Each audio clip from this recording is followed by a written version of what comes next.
Good morning, everybody. My name is Andris Piebalgs. I'm part-time professor at the Florence School of Regulation, and welcome to the Florence School of Regulation policy debates.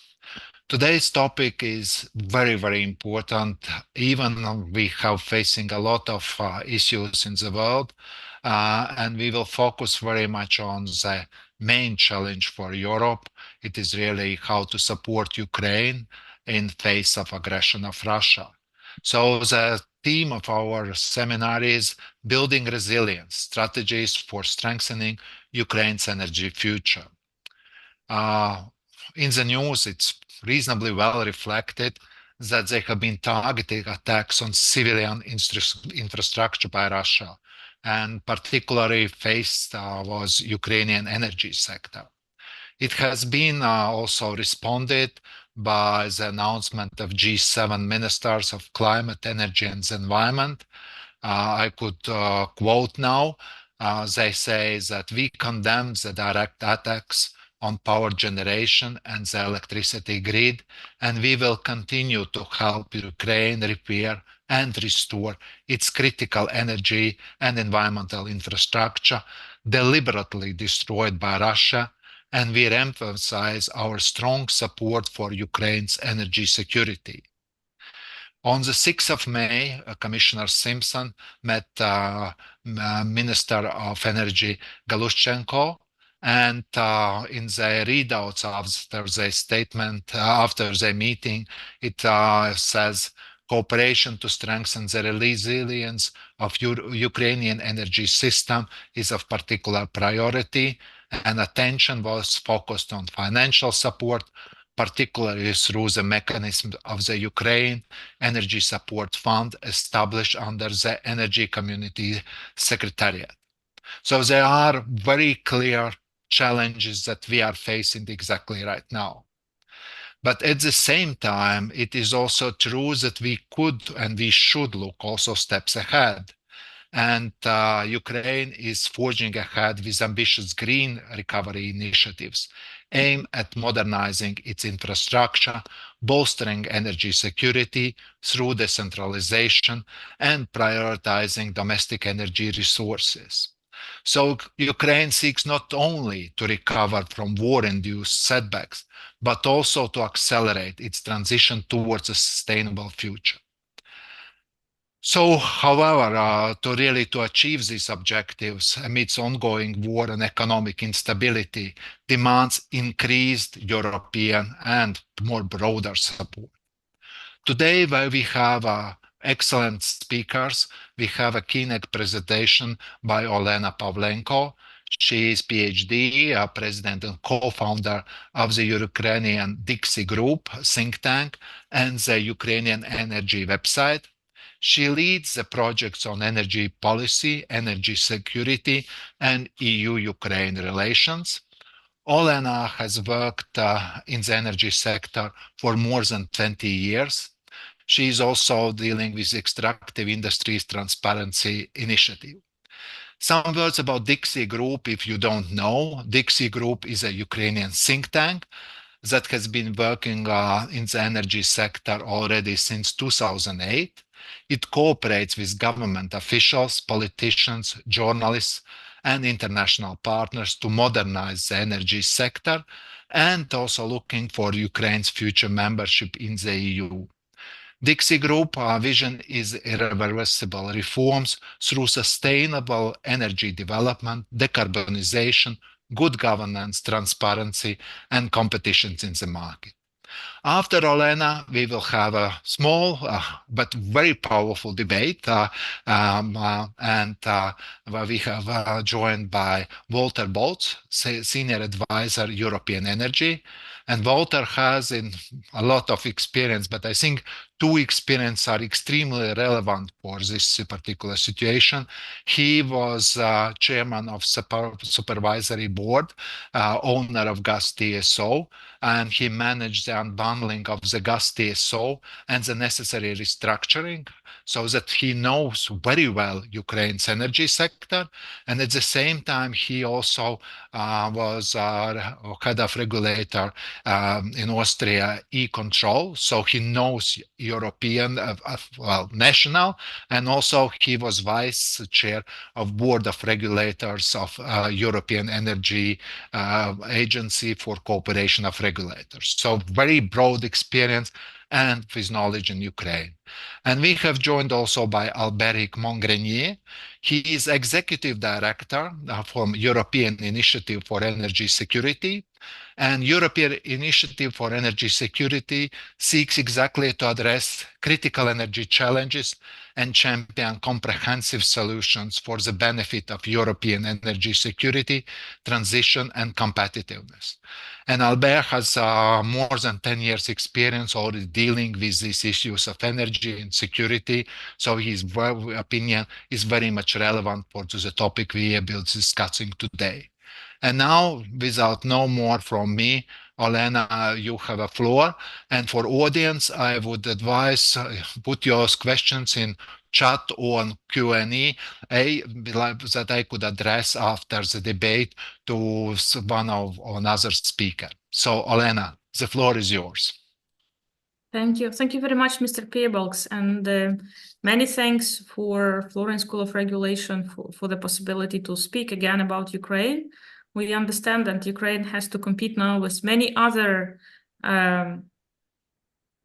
issues, troubles, problems, conflicts, with wars which are happening around the world. But I just wanted to highlight that no, the problems in Ukraine, they didn't disappear, and we very much need support and cooperation, especially in energy sector, to be able to come through winter, through war, and be ready to join the European Union in the future with the reformed energy sector.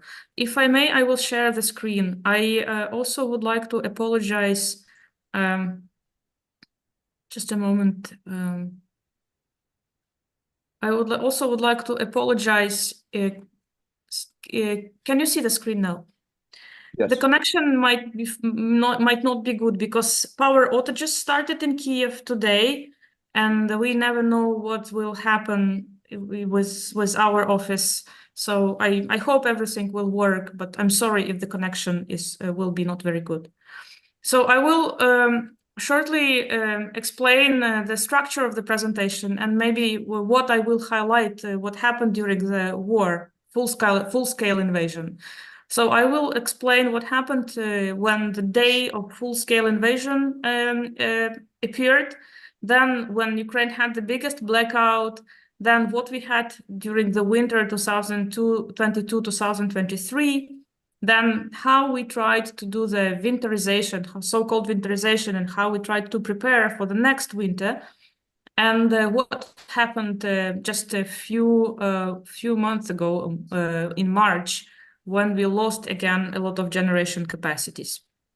So when the full-scale invasion started in February 2022, you remember that was the day when our transmission system operator disconnected from Russian and Belarus electricity system and started to work in so-called island mode, because we wanted to join and we planned to join the ENSOE, European electricity system.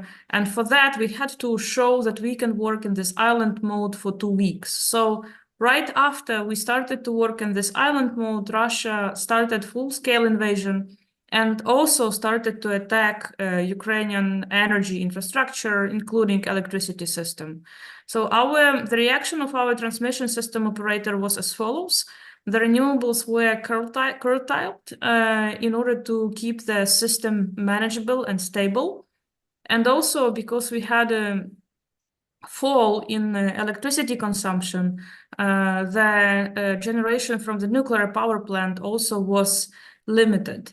And the transmission system operator relied mostly on coal-fired and gas-fired thermal power plants and hydropower plants for balancing.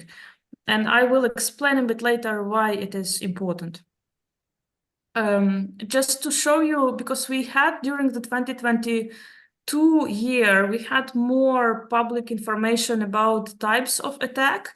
We used this, we tried to collect all the information, what Russia attacked in terms of energy, infrastructure, when and how. And this is a result of our analysis based on December 2022. We could not do this further because the information, the government decided to close such type of information. But just to show you what happened during the first year of full-scale invasion, Russia attacked mostly thermal power plants from very beginning, and also combined heating power plants and substations. Also, in February and March, Russia attacked oil depots.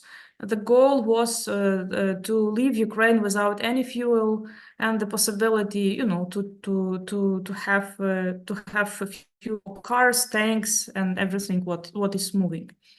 Also, you can see that Russia attacked all regions. It was not the attack on specific front line or, I don't know, only Kiev. All regions were attacked in terms of energy infrastructure. 17 out of 24. This is what we recorded. And from October 10 to the end of December 22, the average Ukrainian households experienced around 5 weeks without electricity, which is 42% of. And to say the truth, I think not a similar, but around such situation we might have also very soon. In November, Russia, it continued into November 22, Russia continued attacks on energy infrastructure. It also was combined with the cyber attacks. And we experienced the biggest blackout in November 23rd. And you could see this from the space. You can easily find these pictures when you have Europe full of lights and the black hole, which was Ukraine. And so we for some period of time, for a few hours, we didn't have electricity at all. What was the reaction of our operator? Because we have quite a well-developed network, electricity network, they started to do the rerouting and trying to supply electricity through other sources, through other networks, while those infrastructure which was hit was repairing. Ukrainian transmission system operator has a power system protection plan, which says that in case of such emergency and in case of blackout, the restoration period should be 4 hours. But in that case, when we had this blackout in 2022, the transmission system operator restored the power system in 2 hours, which is actually a very good result. This is just to explain you what happened during the winter as well. It was 23 attacks. We had more than 300, not attacks, but hits on energy assets. And the main targets were, as I said, thermal power plants, combined heating power plants, high voltage transformers, transmission lines. In 2024, we had a case when the gas storages were attacked. We think that there were 2 reasons to attack. One is to kind of show to European companies who store gas in Ukraine that this is a dangerous business. And the second is to again to give a sign to Ukraine that it will be very complicated task to start preparation for the next winter, and the gas storages also can be attacked. What Ukraine did during the winter attacks in 2023, when we had a lot of outages and blackouts, we relied very heavily on import from European Union. And from May 2023 to January 2024, Ukraine activated emergency support 33 times. 25 of them was emergent electricity import. And just to highlight that we are in not even in the similar situation. My personal guess is that we are in a more complicated situation now, because Ukraine now is relying on electricity import, not only in the peak hours, but even during the day. So the situation now is even more complicated. We tried to analyze the damages for energy generation. Again, as I said, the most data is not available. So we tried to use only that information which is available. What is our calculation? Again, please, this is an estimate. This is not the governmental data or something which you can present as an official data. So we had around 26.7 gigawatt of generation capacity available before full-scale invasion. This is according to the RDNA. In damage assessment report by the World Bank. And during the first year, in June 2023, we lost around 19 gigawatts of such capacity. Then, from June to December, we restored plus 3 gigawatt. And then in March 2024, we lost again around 7 gigawatts. So as of now, we have less than 15 gigawatts capacity available. And if you look at the peak of consumption in winter, for example, but it also might be in summer, in a hot period of time, the consumption is 16 gigawatts, might be up to 16 gigawatts. So according to our calculation, we do have a need in additional, constantly need in additional more than 2 gigawatts capacity. And this should be a flexible generation. It should be a balancing generation. It cannot be just solar and wind, which heavily relies on the sun and wind. So, and this is a question which I believe no one in Ukraine can answer, how to find this balancing capacity now. Just to show you how the thermal power plant looks after Russian attacks. This is just one of them. And the problem of the latest attacks in March was that they were very much targeted. If you even build a wall around some objects, I don't know, maybe Russians have access to very specific space information and data, but they were able to target the missiles attack very, very much sharp to the objects which needed literally control rooms. So again, maybe this is a question how to stop Russia or how to prevent access of Russia to such data and such information in the future. Regarding the networks and transmission lines, the information which is available says that as of June 2023, more than 40% of high voltage networks was damaged, and around 50%, 45% of key high voltage transformers were damaged. In February 2024, the available capacity of the transmission system transformers compared to the beginning of 2022 was 32% lower. And if we try to calculate losses in costs, in money, according to the damage assessment report made by the World Bank, the damage to energy facilities was $8.8 billion, but it was before the attacks in March. I think now we can say easily about more than $10 billion. And plus $2.7 billion was caused by destruction on infrastructure, housing, and utilities. And what we found also in a public information or public space, according to our transmission system operator, just the attacks which happened in March this year will cost a transmission system operator more than 100 million euros.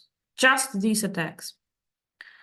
I wanted to show you one day which we have now, just a picture from one day in Ukraine. It was May 9th. So we have emergency supply of electricity from Romania, Poland, Slovakia, morning and evening, and Poland during the day. And from March 2022 to May 12th, through the 52 days, for 29 days, Ukraine activated this emergency support. This is what I told at the beginning, that it's even worse than the worst situation than we had during the winter period in 2023. We have limitation of electricity supply in Eastern Europe due to the network damage, and we have up to 100,000 consumers per day disconnected. Our industry already experienced limitation of electricity supply. And our Ukrainian Energy Support Fund, this is a fund which works under the energy community. It unites donors, international partners. It collects support specifically for Ukrainian energy companies. During this last 2 years, it collected more than 350 million euros. But as of March, so in February, we still had some money, which we could discuss how we can spend on what specifically objects and equipment we can spend. As of now, all the money already are committed, and we just need more and more to buy SN equipment to the energy companies. Ukrainian government dispatched 160 million euro for repairing energy infrastructure, but you saw that if we are talking about billions, 160 million, it's just not enough.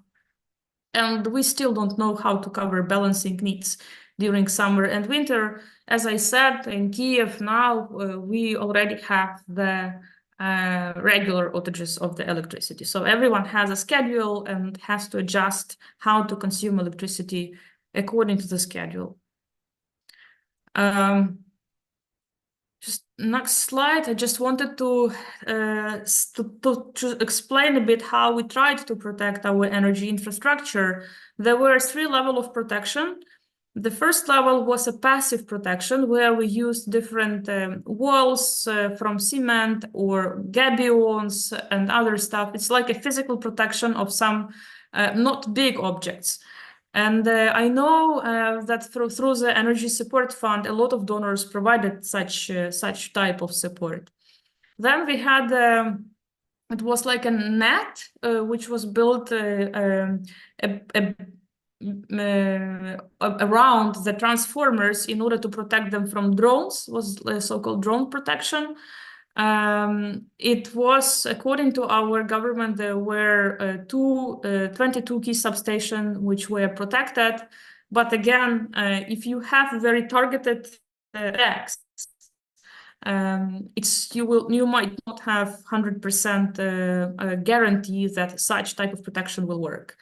And finally, the third level of protection is you cannot protect with such things thermal power plants, right? You have to do something much more serious. In that case, we used either air defense system, artillery defense system. But again, if you have attacks on thermal power plants by ballistic missiles, artillery will not help. You have to use Patriots, you have to use actually much more advanced defense system than just artillery or anti-drone protection. In that case, again, we have discussions now in Ukraine that even if we rebuild some part of the thermal power plants, how can we be sure that they will survive before winter? Russia will just hit it again, and without proper protection, we will lose everything what we rebuild. A bit of explanation how the local level, a city level, are trying to protect themselves and build a resilience, because we also are talking today about resilience. This is a city of Zhytomyr on the north of Ukraine. Actually, they are one of the most advanced cities. But to explain what they are doing, so as an emergency, they have collected a lot of backup generators and connected them to many facilities and utilities. They also have developed switchover plan, and they are trying to regulate what facility, what building will be supplied with electricity in very particular time. And they also use a lot of modular boiler houses they move between the districts in order to support the consumers. For the longer run, I was surprised, but I see that mayors and local communities, despite everything what is happening now, they really support the decarbonization path, and they really are discussing how to move forward with more green reconstruction, green recovery of Ukraine. They are developing local energy plans. In the case of Zhytomyr, they have developed even the decarbonization strategy till 2050. They are trying to replace gas with other sources. In that case, it was local biomass. We had an event yesterday on heat pumps and geothermal in Ukraine. The same city said that they are ready to discuss how to implement geothermal solutions in particular public buildings like hospitals in their city. So people in Ukraine, despite all this, what is happening, they are discussing how to build resilient future, but based on decarbonization solutions. And I think this is what we can discuss and should discuss, how to bring these technologies to Ukraine, how to meet people and new technologies. And even if they are very expensive, how to help Ukrainians to install these technologies right now, not to wait when we have money. Sorry for that. The regulator, what they are doing in order to answer the emergency needs, as I said, we did everything in order to increase the electricity import. The regulator also changed the secondary legislation in order to stimulate distributed generation during the martial law. And there is also a lot of decisions from the regulator to make it easier to import different infrastructure and solutions which will help decentralized generation in the future. And I will finish with this slide, which is a National Energy and Climate Plan, which set up a lot of targets for Ukraine till 2030. They are very ambitious. We have to reduce the level of import dependency. We have to reduce the level of GHG emission. We have to reduce the level of methane emission according to Global Methane Pledge. We should increase significantly level of energy efficiency, market coupling, and we do have policies and measures for that. But I think the government will adopt this National Energy and Climate Plan before Ukraine Reform Conference in Berlin. We will discuss it during the Ukraine Reform Conference in Berlin. But then the main issue will be how to implement these policies and measures which will be developed, how to transform words into very particular actions. And here, again, we will need a lot of support from our international partners, because we have to work at the national level, local level, international level simultaneously, and at the same time fight the war. With this, let me stop. I will be happy to answer all the questions and pass the floor to colleagues. Thank you, Elena. It was very comprehensive analysis that we got, and definitely we understand that Europeans are trying to respond to the emergencies. But now I will go to Walter. Yes, we are supporting, but perhaps we could do it better, or by scale, or by different approaches, how to support Ukraine's rebuilding energy sector, building resilience, and also advancing towards accession with rebuilt energy system. Or perhaps it's too ambitious what I'm saying. Walter. Okay, thank you very much, Andres, and thank you, Olena, which was kind of a fascinating, although rather depressing status presentation. Now, I have also taken the opportunity of this event to talk to some friends in Ukraine, and I think when you kind of, step back 2 steps and say, okay, what's Ukraine doing? Ukraine is trying to somehow cope with, the very vast destructions and still, keep the system, in a moderately stable state. And Europe is supporting that financially and some practical issues. But I think on both sides, in the Ukraine and also in Europe, we are working under the assumption, although that's maybe not documented as such, that, okay, this is an interim phenomena. Okay, we have some distraction now, we need to fix it. And then, okay, then things will improve. And then Ukraine can follow the same path towards decarbonization as every other EU member state. And I mean, let's all hope that's the case. But I think the events of the last, let's say, half a year or so since beginning of 24 also show that maybe this assumption is not correct. And we should work under the assumption that the attacks will continue for a longer time, not just kind of a month or maybe a year, but maybe 3, 4, 5, 6 years. So whenever we support Ukraine in reconstructing a power station or a substation, we have to say, okay, now we build it, but if it's destroyed again 6 months from now, it's kind of a wasted effort. So I guess my, let's say, input into the debate is that let's work under the assumption that this type of attacks will continue for a long period of time.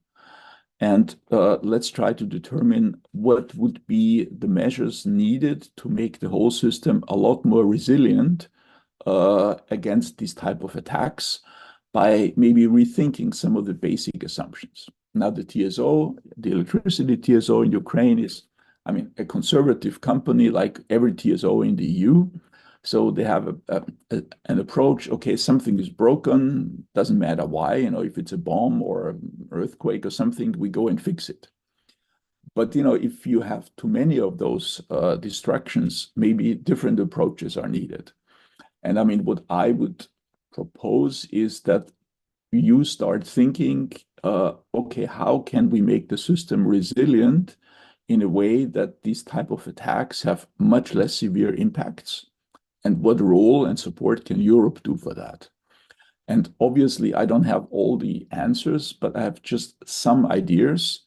I mean, you have now tried to protect some of the substations by these kind of concrete walls around the networks, but maybe if you rebuilt it, you immediately rebuild it underground. I mean, it will cost more, but being destroyed twice will cost twice. Building it underground maybe costs 1.5 as much as one above ground. Might also take a little bit longer, but then you're more likely to have it for a couple of years, because to actually destroy an underground substation requires a lot more precision and a lot more luck, because you need kind of, bunker buster munitions, and, the normal attacks will not work. I think also Ukraine has the problem that, like many other countries, you have a relatively centralized electricity supply system with a small number of huge power stations, which are, once destroyed, leave a big hole in the whole energy production. Of course, this is the old concept that many countries in Europe also had, and we are moving towards a more decentralized system. And maybe this could also be an idea to move faster towards a decentralized system. I think Ukraine now has one of the biggest densities of backup generators across the whole country, but everybody uses it for himself. And at least I have not heard of any organized way of linking all the backup generators in a region, for example, to provide balancing energy. I mean, they would be sufficiently available, I'm pretty sure, but of course they lack any coordination and which you would need for making them useful for balancing. And then I think when we look at what the EU can do, there are some limits. I mean, Ukraine is still having this Soviet 75 kV high voltage network, which is not used in Europe. It's used in China and the Soviet Union, and that's about it. If you would go down to the the voltage level that we use in most of the EU countries, 360 kilovolt, there would be a lot more spare parts available than, for the high voltage with 750 kV, where, you could buy them in Russia, which is probably not an option, or in China. And otherwise, it's kind of custom made because, nobody else uses it. So I would think to step back and say, okay, if we would have already known 5 or 10 years ago this would happen, how would we have built the system? And how can we go about making those changes? And for example, this import issue, the EU has on most hours a lot of import capacity or export capacity to Ukraine. What we are lacking is the grid to get that much electricity into Ukraine. But if you would imagine we put a high voltage cable or a few high voltage cables in Europe in or next to gas pipelines, and then in Ukraine, probably nobody would care if you just put it on the ground for a couple of years, we can probably send a lot more electricity, maybe in DC mode, which makes it much easier to integrate into the electricity system to various parts of Ukraine. And maybe we provide Ukraine with a couple thousand kilometers of DC cabling. And then maybe we build some of the generating plants that are needed to be rebuilt outside of Ukraine for the time being, because then they are much less likely to be destroyed than if we build them in Ukraine, where the Russians might just bomb them again.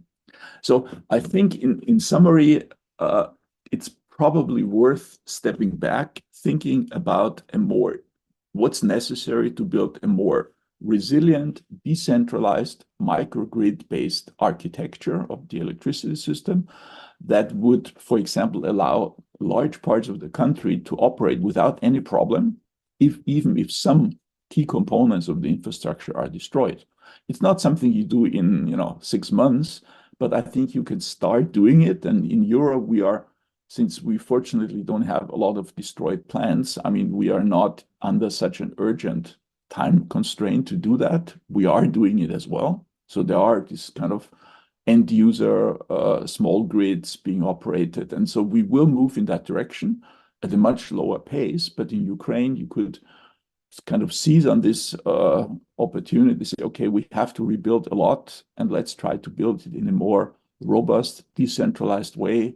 And then in Europe, we could also think, okay, how can we make sure that very quickly we can import or export a lot more electricity to Ukraine using some of the infrastructure we have, going for DC cables on top of what you have now, and try to make sure that in some parts of Ukraine you have access through electricity from the EU, transmitted via DC lines, maybe initially just put on the ground, and maybe in a second stage just buried, which makes them very hard to disrupt and destroy. So that's kind of my contribution, kind of try to think out of the box on what needs to be done to make sure that even in circumstances that have a very similar situation as we have seen in the last 6 months, that you are able to maintain a reasonably stable electricity supply and not build things that are quickly destroyed again. Thank you. Thank you, Walter. It was really out-of-the-box approach and very strategic approach. Alberic, if I may to come to you and say, well, you followed this destruction process quite closely and definitely in the mind also more broader European system. What strategic lessons have you taken from what happened before 2024 and now in particular in 2024, which Europe needs to take as a very serious lesson how to structure its own energy system? Because we have like a two-track approach. From one side, we definitely should focus on supporting Ukraine. From other side, we need also to take lessons because we never know where the next strike could come. So I think this makes very strategic approach by far more priority than just, well, let's do this and let's do that. So what is your take? Thank you very much, Andres, and thank you for the invitation today. I think it's especially important that we are talking about this issue today, as Putin is visiting China. China, who's, by the way, also, delivering materials and equipment to Russia that feed the Kremlin's aggression of Ukraine. And contributes indirectly to the destruction of Ukrainian energy infrastructure. So Alina has mentioned the devastating impact of the attacks on infrastructure, and Walter's made a lot of good points. And I'm going to answer your question on what that means for Europe entries in a minute. But I wanted to also on the issue of what to do for Ukraine. With Walter's talked about rebuilding. I want to talk about protecting.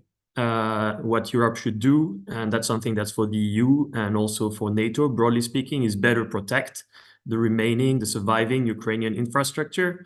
And so Alina has also mentioned that we've moved from drone attacks that were not that sophisticated to high precision missile attacks that are now targeting Ukrainian infrastructure, which means that it's become a lot more difficult to protect. And that means that we need to deliver to the Ukrainian military and to the Ukrainian energy operators the air defense systems that they need to protect the remaining infrastructure. And on top of that, we need to make sure that we provide the necessary cyber security support to prevent cyber attacks that also can take down generation and transmission capacity. So I know that's something that the EU and NATO are doing and working on and supporting Ukraine on. But obviously, when you see that destruction is still happening, probably we can do more and we can do it better. On the point on rebuilding, I do agree with Walter that a decentralized model will be much harder for Russia to target than big centralized plants, and we need a diversified mix, as Alina pointed out. So you can have renewables, but you're probably going to need also some gas. There's also big biomethane potential in Ukraine, and there are a few plants coming online, small scale plants. I think in the next few months, and that will certainly help the country and replace some of the natural gas in the grid in some places. There's the question also of who will actually build and pay for this new decentralized infrastructure, right? And that's the money issue, and the building capacity issue is there. It's the same issues that we have in Europe. The public sector can only do so much. The Ukraine government and ministries, they're very busy keeping the lights on and rebuilding infrastructure that's been destroyed. So how do we get the Ukrainian private sector involved, Ukrainian energy and construction private sector involved in reconstructing small plants that they could do more easily than building the big ones? And how do we provide them with the necessary funding, so public funding, EU public funding to do so? But also it's the same as in Europe again. They will need access to private money in order to be able to do what's necessary, whether it's building plants over the short term or taking a more long-term view when it comes to rebuilding large-scale infrastructure and executing Ukraine's energy transition. But again, the focus at the moment is short-term and how to keep the lights on this year and into the winter. I think taking the longer-term perspective, what this means for Europe is, well, we definitely need to update our energy security strategy that was, first designed after Russia's invasion of Crimea, and I think it was published sometime in 2014, so it's not 10 years old, and that means that we need to revise this in light of recent events and in light also of the diversity of the threats that the European energy system is facing today. So the strategy must, of course, have a big focus on physical infrastructure security. We've seen that beyond Ukrainian power plants onshore, it's also European offshore infrastructure that has been targeted in recent years. And as we develop our offshore wind capacity and power to X, you name it, you need to make sure that this infrastructure is secure by design from the get-go, from the inception of these projects. And that requires close cooperation between the private sector, EU, but also NATO, because it's much easier to make sure that security is embedded in the system than having to send ships to patrol on a permanent basis around this infrastructure. Another point I'm going to make that I wanted to make is, of course, well, I just made it actually. It's we need closer EU, NATO, and private sector collaboration on these things. It's not just a civilian. No, security is not just a civilian issue, so making sure that there is greater cooperation. We know that there is existing contacts. There are obviously NATO, EU working groups. But we believe that there should be more permanent structures designed to address this issue of energy infrastructure security, but also tackling the issue of supply chain security and access to the technology and to the components that we need for our grids, that we need for our power generation capacity, etc., and make sure that we source this equipment as much as possible from allied countries that share our security, cybersecurity, and democratic values, obviously. I could make a few more points, but I'm going to stop here for a while. I'll keep them for later. Thank you. Thank you, Alberic. Before going to Lena, have you a bit of knowledge? Is there some body working on some strategic issues like Walter slightly mentioned also for EU, like voltage in high voltage lines, cabling, and undergrounding? Is there some work going, or we take note? Well, we take note, but assumes that in Europe it is less important. And also for candidate countries to support the voltage lines are going to European side, because it's it's investments. What is your knowledge about this? Or we are still very much continuing our system expansion more or less as we have done in previous times? I think on the supply side, on the supply of equipment, I think we've identified, and I think the European Commission and others, and also the private sector, have identified some supply chain issues when it comes to procuring what we need for grid expansion and grid security. So we've put our finger on some vulnerabilities in the system, and then when it comes to, for example, procuring cables, we've realized that capacity in Europe is quite limited, and so we now start thinking about where we can actually procure this equipment and other more sophisticated equipment, especially. And China obviously has a huge advantage in a bunch of clean tech and electrification related sectors, which means that we're not just dependent on China for critical raw materials and electric vehicles, etc., but also for a lot of the stuff that we will need for the grid. There are things that we can, keep importing from China, but we should be worried about, building European capacity, obviously, and procuring also from allied countries, especially for the smarter, digitalized bits of the grids that present a potential cybersecurity risk. Because you want to make sure that you are buying from a NATO or broader G7 plus allied country for this type of equipment. But I think there's been some thinking around it, but obviously we need to do a lot more in terms of actually executing and diversifying the supply chains, and that's not going to be done overnight, unfortunately. Yeah, thank you. Olena, if I can move now back to you, because Walter made a very good point, and if I see where both of our panelists have agreed, air defense system is definitely key. No question about it. That's definitely something you try to protect. What's is still there. Repairing is definitely needed, but really to start to think 2 steps ahead. So really to at the time when repair and providing air defense system, also start really to build resilience on the scale that is like looking into the future, not just responding to immediate threat. What is your thinking about this? Thank you. Thank you very much again. Maybe before I start answering, I would like to very much support what Alberic said on integration of energy security into the European energy or just strategy, yes, agenda. because what we see now, that decarbonization, all these goals should definitely go hand in hand now with security. And you don't want to be in the situation when you are fully decarbonized, but you are very much vulnerable in terms of security issues. So this is just a lessons learned, I think, for all of us, for all European countries, including for Ukraine.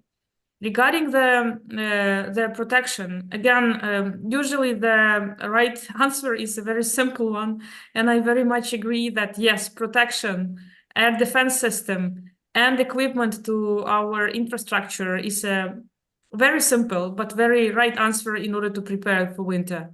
We do need more Patriots. We do need more missiles to protect our infrastructure, and we do need equipment. We had a joke, but I don't think it's a joke actually, that Germany is going to phase out of all this coal-fired generation, right? So they can provide this equipment to Ukraine. Maybe also something related to nuclear, I don't know, other stuff. So we will collect this. If you are doing the phase out of your coal-fired generation, just tell us. So we'll be happy to discuss what type of equipment we can use for ourselves. Regarding the other types of protection which we discussed today, I have to say that we had this discussion how to use how to put substations under the ground, but from what I heard from our colleagues, they say that it's impossible to. It doesn't look possible to put under the ground substation for 750 kilowatt. It's just too huge, and then you have to ensure the proper ventilation and other stuff. So it's kind of not possible if we talk about such large, maybe some smaller equipment, yes, but such large installations, it might be hardly possible. No one did this in the world before.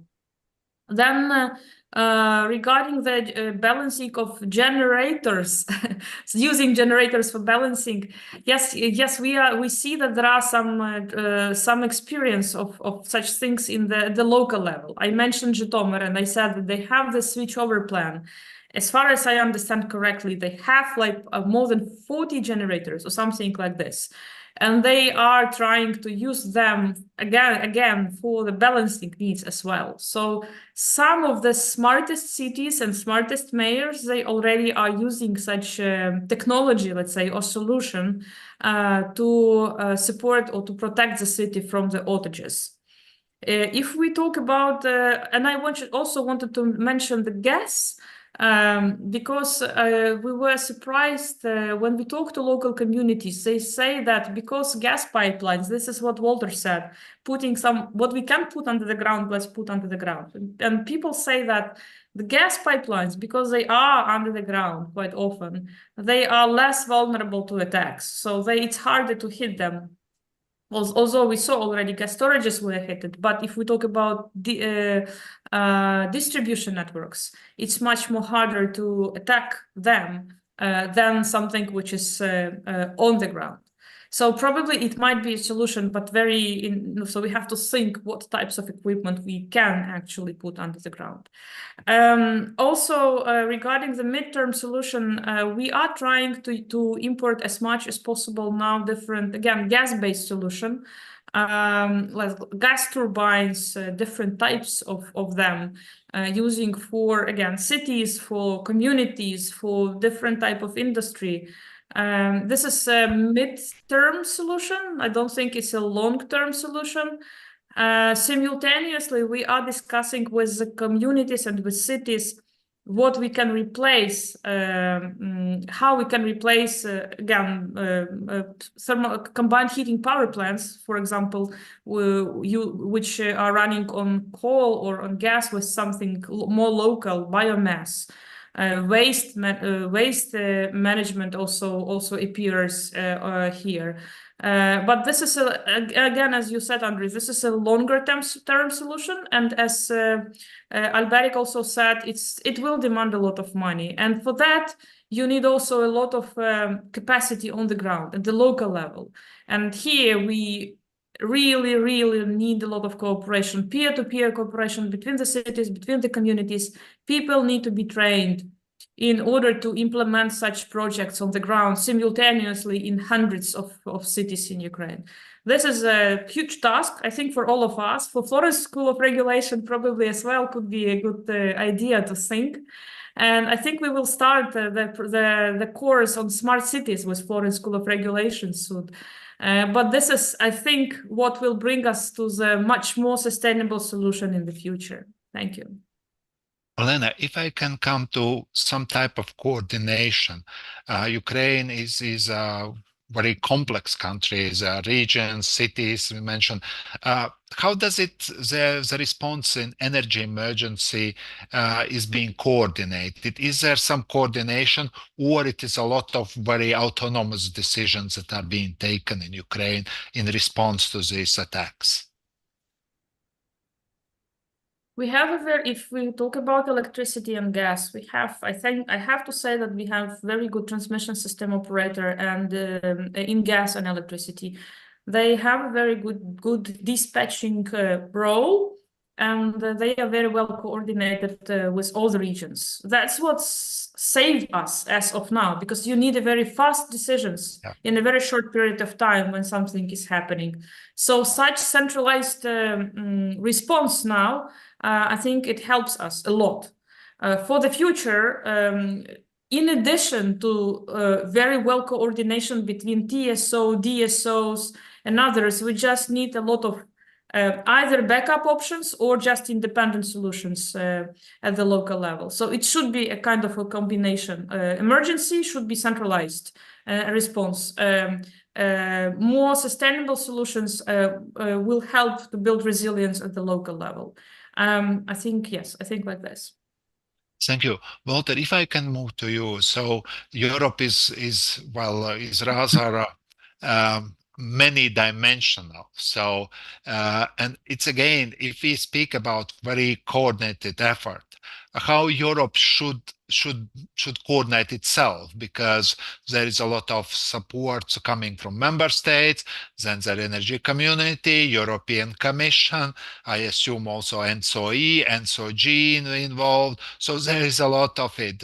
It works until some limit, because if you go more structural change that you suggested, it's need, in my opinion, more stronger coordination.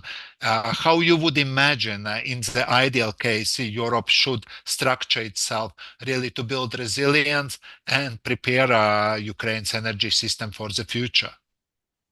I think we probably have to separate a little bit the immediate response to emergencies, which we have a system that's, working, I would say, surprisingly well overall.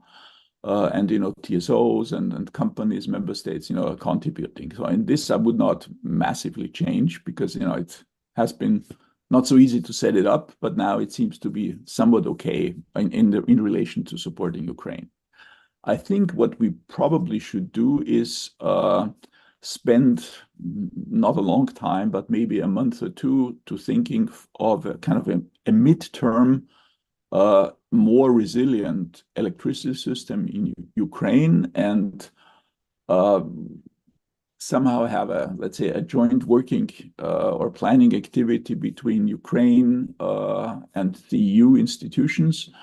I mean, it's not easy to do something quickly in this setup, but given the urgency, I would not give the people a year to do that, but rather, let's say, 2 or 3 months, and then try to get the various institutions to sign up to it, and said, okay, let's take a couple of regions in Ukraine and run some pilots.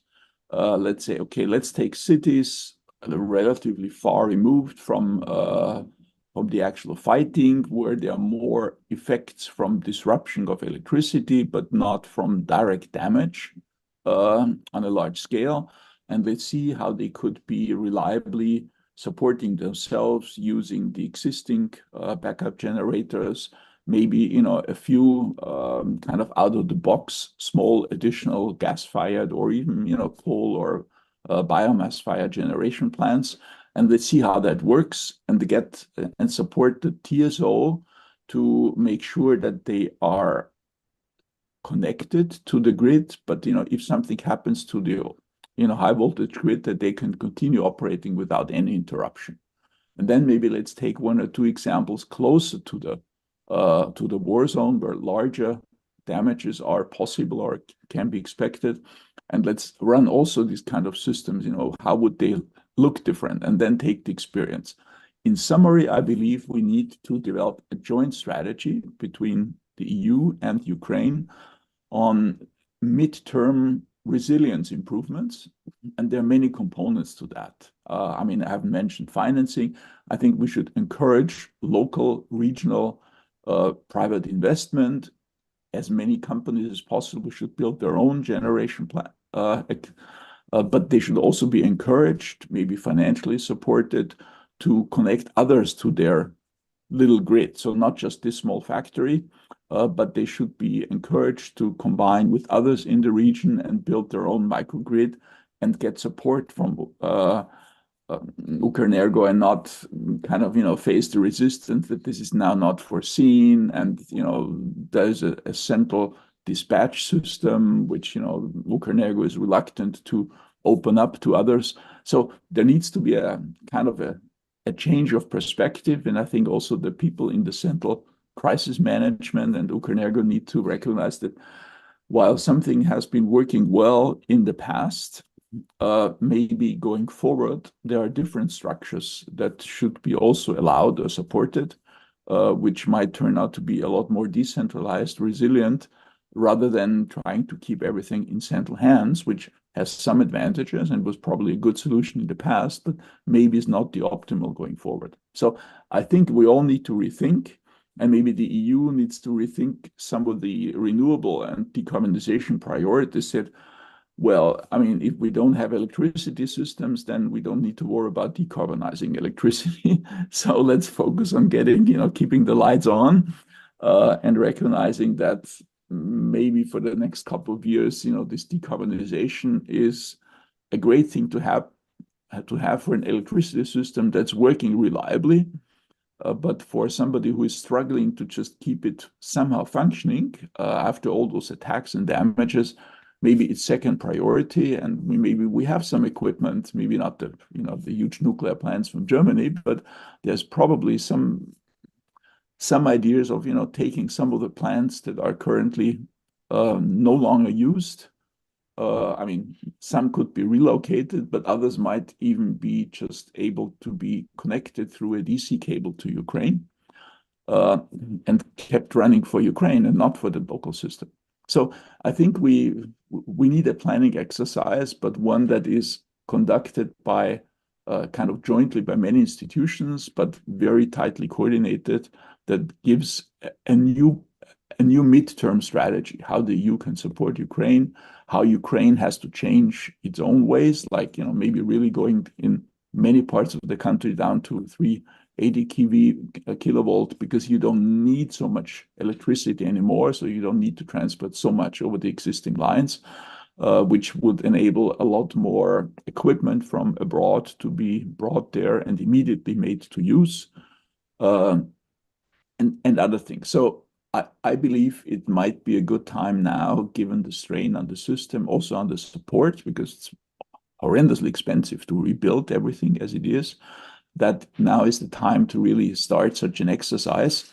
And it would also be quite, I think, interesting learning effects for Europe, because we have not in Europe worried about, kind of safety, security, and resilience for many years. We worked about technical issues, maybe cybersecurity in the last 10 years, but we never worried about physical security a lot. Maybe one single terror attack was, the worst case scenario that we thought of, but we never thought, 200 rockets coming to some part of Europe. So maybe thinking a little bit broader in these terms is also quite instructive for Europe. Alberic, what Walter mentioned, and also Olena mentions that before, when Ukrainian people say, well, if you switch or decommission power plants, could you give us, it's a bit, but Walter made also very concrete plan, like Poland, going in decarbonization, there are coal capacities that will be decommissioned or partially not used. How we need really to address the issues that this approach is coming higher on European agenda, because I think European agenda is still not thinking in these categories. We really are very much in the decarbonization category, and energy security is more recognized, but not so strongly as to change the way how Europe thinks. Yeah, I mean, luckily, I think the decarbonization agenda and the energy security agenda in a lot of ways, in a lot of instances, align a lot these days over both the short and medium term. So that's a good thing. But obviously, in the case of Ukraine, where you've got infrastructure under attack and you need to keep the lights on, obviously, it's not going to be always aligned. Also because rolling out renewables at large scale, etc. Takes some time, etc. And then you've got the problem of balancing the grid, etc.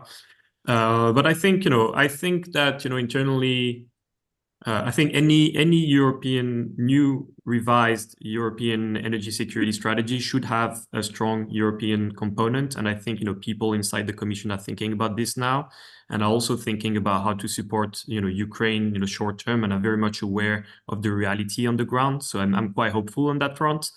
I think going back to the very briefly to the financing issue, I agree with what Walter said. There's need to unlock financing. I'm not a financial market expert, but we should think about a way to de-risk private investment into Ukraine's energy system one way or another, because there's a huge risk premium obviously to pay for anyone who would be willing to make an investment in Ukraine, in the Ukrainian energy system there. So that's maybe there's a way to provide some level of guarantees or of addressing this risk premium over the short term, and that's something that the institutions maybe can work on. Going back to the issue of gas, and that's one way to maybe kill several birds with one stone and address energy security and decarbonization at the same time. We've got a Ukraine-Russia gas transit agreement that expires at the end of this year.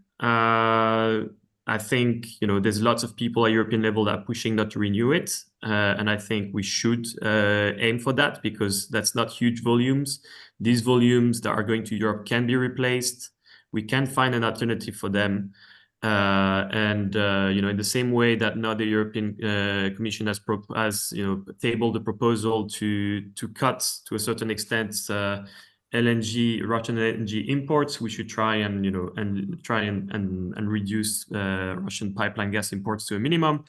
Every euro that doesn't go to pay for Russian gas is a euro that does not go to finance Russia's aggression of Ukrainian energy infrastructure. So we have to keep that in mind. And there are solutions, obviously there's LNG that can replace this gas, but again, going back to biomethane, which I mentioned earlier, and I'm not an expert on this issue, but it's just something that's been mentioned by some experts over recent months. Ukraine has, obviously the largest agriculture and some of the most fertile agricultural land in Europe. They've got huge biomethane potential.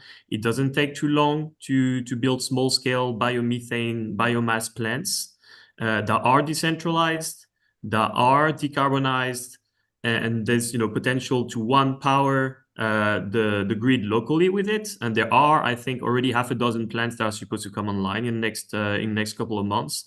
There are more in preparation. There's been investment into that, so maybe that's one area where where Europe can invest.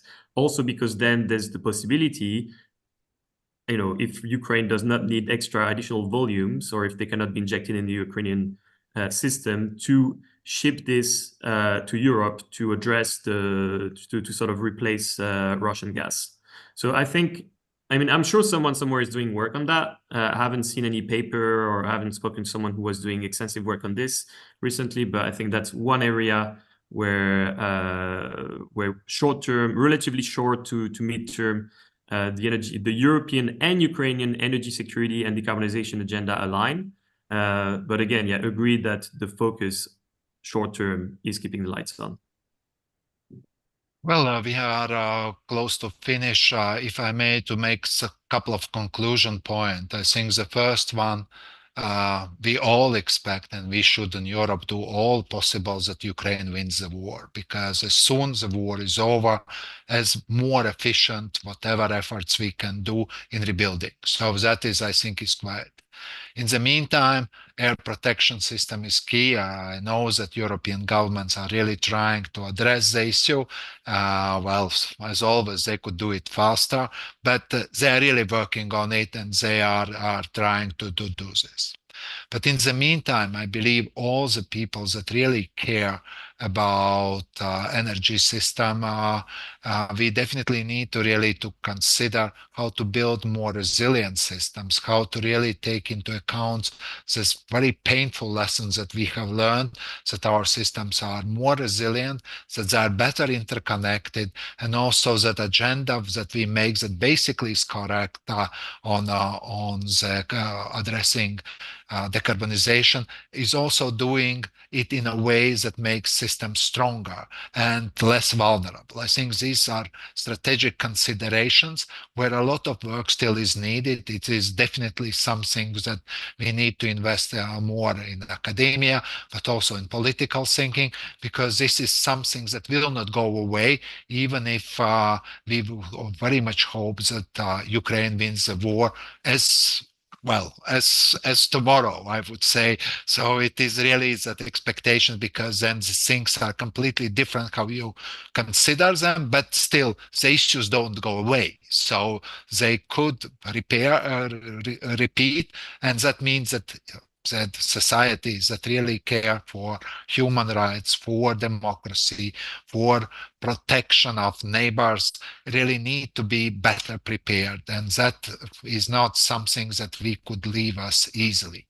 And with this, I could just only thank Olena Pavlenko, Walter Boltz, and Alberic Mongrenier for taking part in this debate.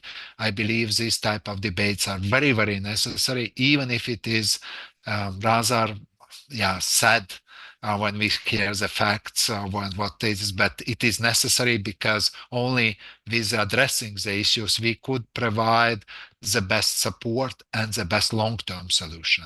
And thank you for all the participants who listened to us. Thank you and goodbye. Many Bye. thanks to you, Andris. Thank you very much. And Bye-bye. Thank you so much. Have a good day. happy to stay in touch. Bye. Bye.